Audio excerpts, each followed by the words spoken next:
여러분 안녕하십니까? 35도가 넘는 폭염이 2주 이상 이어지면서 과일이 햇볕에 타는 일소 현상으로 농가 피해가 속출하고 있습니다. 특히 사과 재배 농가의 피해가 큽니다. 박상원 기자가 보도합니다.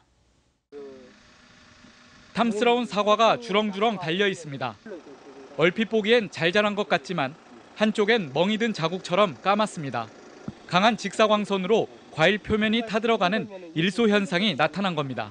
제가 사과 농사 지은 지 몇십 년 되지만 이렇게 폭염 때문에 사과 피해를 본 적은 처음인 것 같습니다. 진짜 덥기는 덥습니다. 감과 배에도 일소 현상이 나타났지만 사과 피해가 가장 많았습니다. 폭염으로 인한 일소 피해는 보험 적용에서 제한돼 농가의 피해는 더욱 커지고 있습니다. 상품 가치가 하락될 뿐만 아니라 산적병 등 병해충 발생도 우려되고 있습니다. 농업기술센터는 사과나무 상단부의 썩은 사과를 철저히 제거하는 등 방제에 나서줄 것을 농가에 당부했습니다. 1차적으로 피해를 받은 과일이 2차적으로 이제 탄저병이라나 병의 간염원이 될 수 있기 때문에 생육에 지장을 주지 않는 한 미리 조기 제거해주는 방법이 좋겠습니다. 포항시는 비가 온 뒤 폭염이 다시 기승을 부릴 경우 일소 현상이 우려된다며 탄산칼슘 등의 약재를 뿌려 피해를 예방해 줄 것을 당부했습니다. MBC 뉴스 박상환입니다. 지난해 우리나라 농가 수입은 역대 최고 수준에 보였지만 수익성은 가장 나빴습니다. 농사를 짓는 데 드는 비용이 큰 폭으로 올라 농업소득률은 사상 최저 수준을 기록했고 도농 간 소득 격차는 더 벌어졌습니다. 김건엽 기자입니다. 한여름 폭염 속에서도 농민들은 분주합니다. 여름 작물을 수확하고 가을 작물은 심을 준비를 하느라 더위와 씨름 중입니다. 애써 기른 농작물은 제값을 받고 소득도 늘었으면 하는 바람이 있지만 현실은 그렇지 못합니다. 앞으로도 농사 지어가지고 훌륭하게 먹고 살지도 못할 것 같아가지고 좀 많이 주고 갔어요. 지난해 농업 총수입은 3,218만 원, 1년 전보다 5% 늘면서 사상 최고를 기록했습니다. 하지만 농사를 짓는 데 드는 비용이 오히려 더 큰 폭으로 증가해 실제 농업 소득은 1,031만 원, 농업 소득률은 32%로 역대 가장 낮은 수준으로 떨어졌습니다.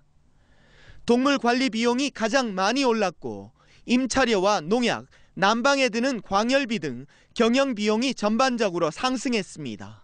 예, 많이 되죠. 부담이. 소득에 비해서 비료값하고 농약값이 차지하는 비중이 높잖아요. 농업 소득이 줄면서 도농 간 소득 격차는 더 벌어졌습니다.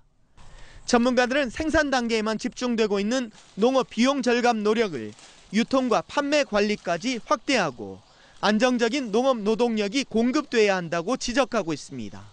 MBC 뉴스 김건엽입니다. 구미 5공단 하이테크밸리 조성사업 토지 보상이 마무리 단계에 접어들면서 탄력을 받고 있습니다. 앞으로 구미의 신성장 동력 산업의 전진기지로서 역할이 기대되고 있습니다. 이상원 기자가 보도합니다.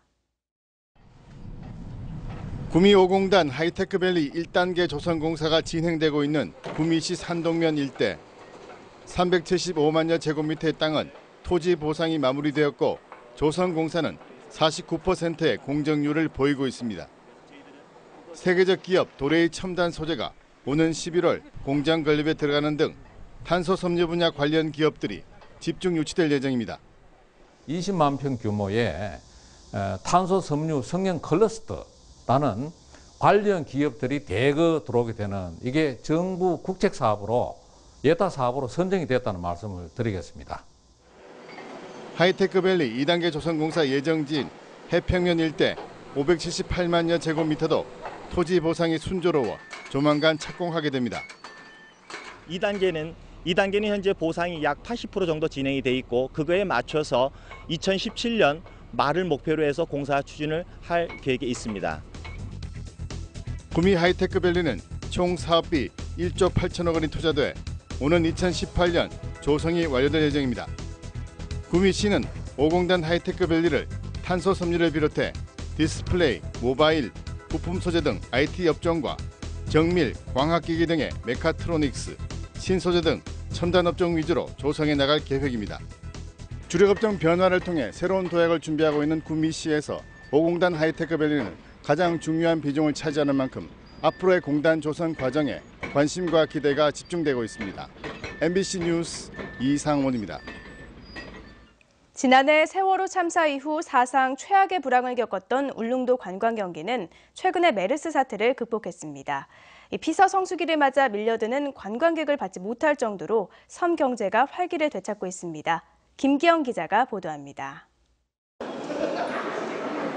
메르스 사태가 절정을 이루었던 6월 중하순 200명까지 떨어졌던 울릉도 입도 관광객이 이달 1일 4,000명, 2일에는 3,400명으로 20배 가까이 늘어 예년 수준을 회복했습니다.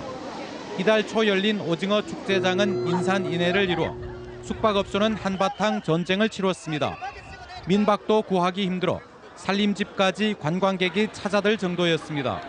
상수도 공급이 달려 식수가 모자랐고 렌트카도 동이 났습니다. 저녁이나 아침쯤 되면 관광객이 눈에 보일 정도로 우리 도동항에도 보이기 때문에 아주 좋습니다. 특별 수송 기간을 맞아 여객선을 하루 2회 왕복 운항했지만 일부 관광객들은 선표를 구하지 못했습니다. 줄줄이 예약 취소로 경영난까지 겪었던 2달 전과는 확연히 다른 상황입니다. 작년 8월에는 수송 인원이 한 3만 5천 명 정도 됐는데 지금은 오늘까지 하면 벌써 19,000명으로 거의 관광 회복이 다 됐다고 보셔도 될 것 같습니다. 메르스 불안감을 잠재우기 위해 여객선 터미널에 열 감지기를 설치하고 군민 결의 대회까지 열었던 울릉군은 크게 안도하는 분위기입니다. 메르스로 인해 원래 관광객이 없을까 봐 걱정을 많이 했습니다. 다행히 메르스가 안정되면서 관광객들이 다시 늘어나고 있습니다. 울릉도 경제의 원천인 관광이 메르스 불황은 확실히 극복했지만 전반적인 관광 활성화까지 연결될지는 좀 더 지켜봐야겠습니다. MBC 뉴스 김기영입니다. 경상북도는 오는 14일이 임시 공휴일로 지정됨에 따라 16일까지 사흘간의 연휴 기간에 사적지와 관광지의 입장료를 할인합니다. 경주 동궁과 월지, 대릉원 등 각 시군이 운영 중인 유적지와 수목원, 자연휴양림 등 184곳이 무료 또는 50%까지 입장료를 할인합니다. 또 경주 문화엑스포 공원에서 열리는 바실라 공연과 경주 동궁원 등 6개 관광시설, 박물관, 미술관 등도 입장료를 할인합니다. 경상북도는 임시 공휴일 지정으로 연휴 기간 주요 시군마다 30에서 40만 명의 관광객 유치를 기대하고 있습니다. 지난 6월 28일 장맛비가 내린 이후 한 달 이상 비가 내리지 않고 폭염이 지속되면서 울진 지역에 또다시 가뭄 피해가 발생하고 있습니다. 울진군에 따르면 밭작물은 심각한 가뭄 피해를 겪고 있고 수도작에도 가뭄이 우려되자 농업용 관정과 양수장 가동 상태를 점검하고 있습니다. 또 남대천 상수원이 고갈되자 7월 29일부터 왕피천의 보조 취수원을 가동하고 있고 3개 마을 상수도 지역에 운반 급수를 하면서 주민들을 대상으로 수돗물 아껴 쓰기를 당부하고 있습니다. 올 상반기 도내 주택 경기가 전반적으로 화랑세를 보인 것으로 나타났습니다. 아파트와 다세대 등을 포함한 주택 신규 분양 실적은 15,400여 가구로 지난해 같은 기간 7,100여 가구보다 배 이상 늘었고 포항도 2배 정도 증가했습니다. 상반기 주택 매매 건수도 3만 8천여 가구로 전년도보다 62%가 증가한 가운데 포항시도 전년도보다 1,000가구가 많은 6,800여 가구가 거래됐습니다. 아파트 신규 상업 승인은 구미가 2,400여 가구, 예천이 2,000여 가구, 경산이 1,200여 가구였지만 포항은 478가구로 지난해 상반기에 7분의 1 수준에 머물러 지역별로 차이를 보였습니다. 포항시가 규제 개혁과 제도 개선을 위해 구성한 투자유치 제도 개선 추진단이 3개월 동안의 활동을 마무리했습니다. 각 기관단체 실무자 19명으로 구성된 추진단은 그동안 공장 등록과 관련해 녹지지역 임목도 기준을 완화하고 포항철강공단 내 13단지 건폐율을 70%에서 80%로 확대했습니다. 추진단은 이와 함께 투자유치 인센티브를 확대하고 일반 산업단지 공공시설물 정비 사업에 국도비를 더 지원해 줄 것을 중앙행정기관 등에 건의하기로 했습니다. 가을 새학기가 시작되는 9월에 학교 급식으로 인한 식중독이 가장 많이 발생하는 것으로 조사됐습니다. 식품의약품안전처에 따르면 최근 5년간 학교 급식에 따른 식중독 사례 220건을 분석한 결과 9월에 발생한 식중독 건수가 전체의 15%인 33건으로 가장 많았습니다. 이에 따라 식약처는 교육부, 지자체 등과 함께 오는 24일부터 다음 달 4일까지 학교 급식에 대한 합동 위생 점검을 벌일 예정입니다. 식품 산업의 성장이 농업 발전으로 이어지지 않는 것으로 나타났습니다. 농림축산식품부에 따르면 지난 10년간 국내 식품 산업의 규모는 91조 8천여억 원에서 156조 8천여억 원으로 71% 성장했지만 농림업 생산액은 46조 6천여억 원으로 25.1% 늘어나는 데 그쳤습니다. 취업자 수에서도 음식점업과 음식료품 제조업의 경우 각각 17%와 15% 증가한 반면 농림업 취업자 수는 최근 10년 사이 오히려 20%나 감소했습니다.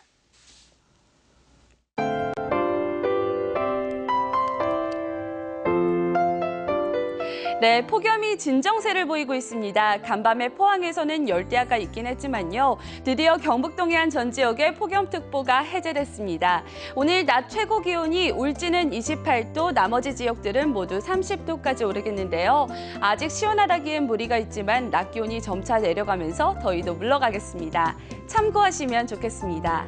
아침까지 안개 소식 있습니다. 동해안과 내륙 곳곳에 짙은 안개 끼는 곳이 있겠는데요. 안개로 인해서 시야가 답답하겠습니다. 교통안전에 유의하시기 바랍니다. 자세한 날씨 알아보겠습니다.